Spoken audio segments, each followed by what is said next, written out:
الحجاب إذا إجا بالوقت الصح وبالفهم الصح والاقتناع الصح، البنت هي لحالها حتختاره. ساعتها مستحيل تشيله بحياتها. خدوا مني، مش لأنه مفروض، بس لأنه صار جزء من هويتها، مش صار شيء هي مغصوبة عليه. الحجاب مش مشكلة، وشيلة الحجاب يا أختي مش الحل. المشكلة إنه القرار الأهل أخذوه عن بناتهم قبل ما يكونوا هن جاهزين. وإذا بدكم بناتكم يمسكوا دينهم، لازم أول شيء تفهموهم دينهم صح وتنتظروا الوقت الصح.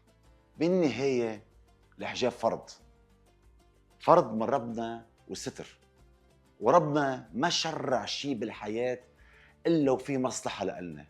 بس ربنا بده إيانا نعبده صح، نعبده بوعي مش بإجبار. خلونا نربي بناتنا على حب الله، وساعتها هن لحالهم رح يختاروا الستر. اسمعوا مني.